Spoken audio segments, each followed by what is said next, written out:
All right, welcome back to the channel. So, man, Gervonta Tank Davis and Ryan Garcia fight was arranged by Mike Tyson. Ellie Sethback's new video, in my opinion, sheds a lot of light on what's going on at Goldenboy. And in two short words, let me tell you, go sell. I was going to say one. I was going to say sell now. There you go. That works. Sell now. Let's talk about that in this video.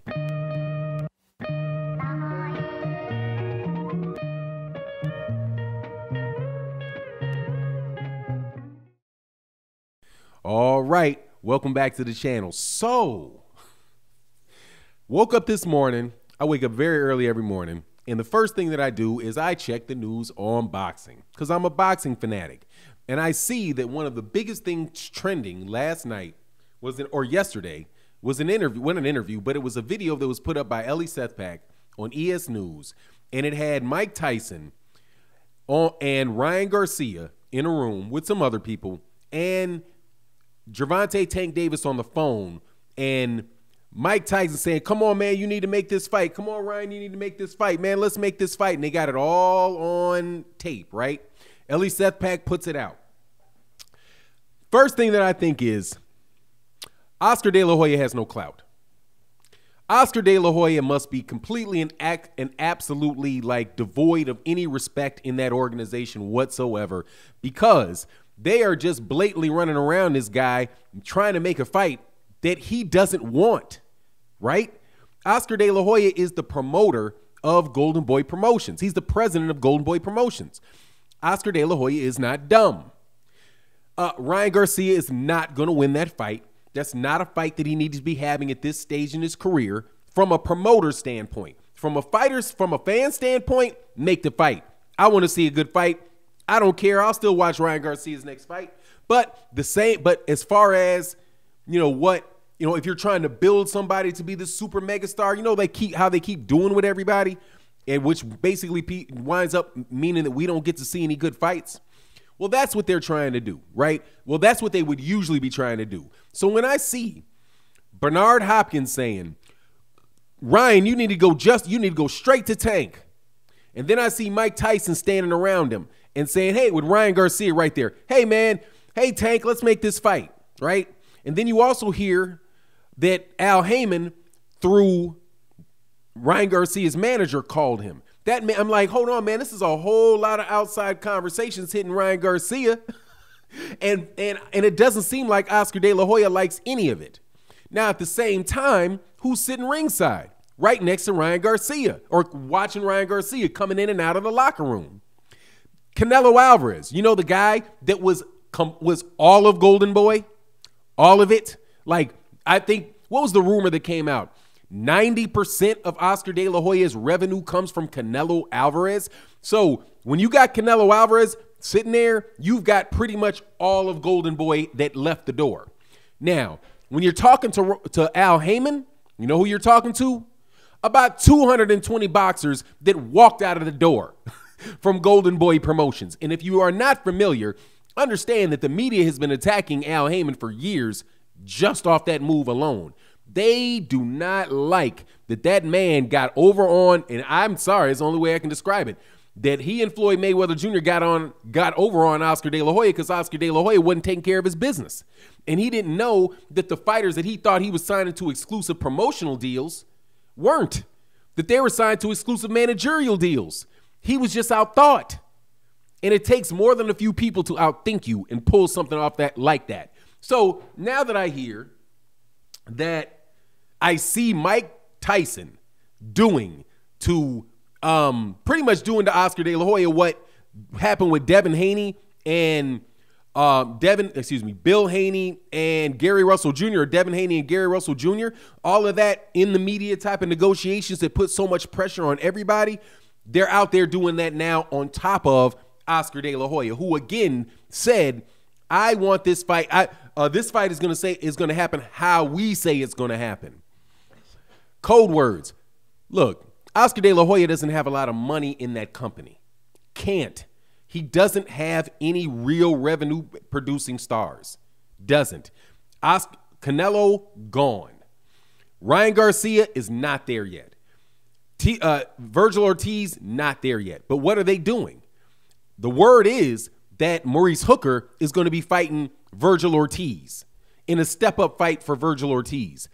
I would predict Virgil Ortiz to win that fight, but that is not guaranteed, man, because Maurice Hooker is far more experienced than Virgil Ortiz is. So you see that with another one of Oscar De La Hoya's prospects that they are about to throw, I'm not going to say they're going to throw Virgil Ortiz to the wolves, but with no revenue coming in, you're going to have to start making fights that are really going to get the interest of everybody around. And that's what they're doing with Virgil Ortiz. So it just seems this is what it looks like to me. Okay. Don King is out of the business. Okay. He's in the business, but he's not really in the business. He has a fight card that is I think it's taking place this weekend or last weekend, but for the most part, he's not a major promoter anymore. I think that is very, very fair to say.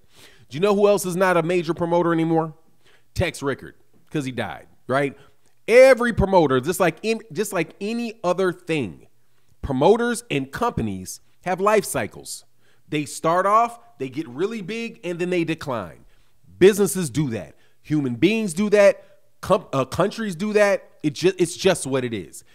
Goldenboy Promotions has been around almost 20 years, close to 20 years. And they were the biggest company. They got to the point where they were the biggest promotional company in the world, if you look at all of the fighters that they had. And because of the incompetence or the lack of focus, lack of skill, I don't know what it was, Oscar De La Hoya lost all of that. And now he has 1, 2 pieces of property in his stable that are going to get sold. Okay? And whether or not they're going to get sold to a loss or a win, I do not know. But I do not believe that Goldenboy Promotions can continue to be in business the way that they're in business for another 3 years.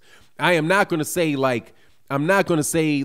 I know this for certain, because I don't. Oscar De La Hoya is a very, very wealthy man, and my understanding is that he separates his personal money from that of Top Rank, so he's not pouring a lot of money in it. He's always going to be good. He's going to be a wealthy man. But the actual institution and whether or not they're going to have the money to sign fighters, whether or not they're going to have enough people in their stable to get people actually good competitive fights, I don't think so. I think that the way that their company is going, they're going to have to rely on the PBC to help them get fights.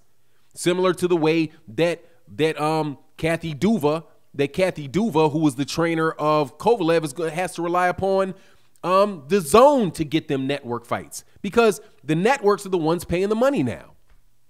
When I see Mike Tyson do that, that made me feel, and Al Haymon was on the phone again, and all of this stuff is going on too early in Ryan's career.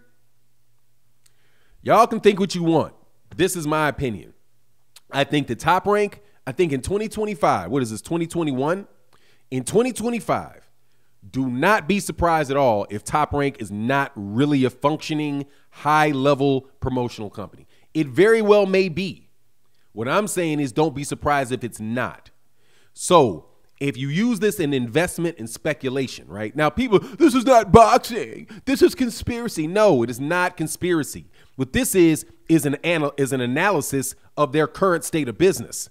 And I know that PBC has 2 networks. They have Fox and they have Showtime. And they are self-funding in a lot of ways for their top fighters, because they're on pay-per-view and they're popular enough for people to buy their fights. As much hoopla as people want to put out there at Top Rank, they have nobody over there that fits that description. All of their business is going to come from ESPN and the fees paid by ESPN. So if ESPN pulls the plug on boxing, or doesn't like them and decides to pull the plug on them, and you are an owner of the stock of Top Rank, what would that do to the value of your stock? Boom, to the ground, because they have no way. Who are they going to go to? They're going to go to ESPN. If they lose ESPN, are they going to go to Showtime? Yeah, they'll go to Showtime. They'll go to Showtime, and their main fighters will be opponents to PBC fighters. That's what will happen. Because, yeah, we got a fighter for you. Yeah, we can put it on. We can put him on here. But that's it. Because that's where Don King is. There's a guy out there wondering, like, Don King won't give me a fight. Don King probably can't get you a fight. Because they blackballed Don King a long time ago. They froze out Don King.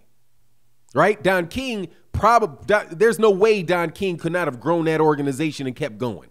Unless he's just not a very good manager. But that's just my opinion. Anyway, we'll see how everything goes.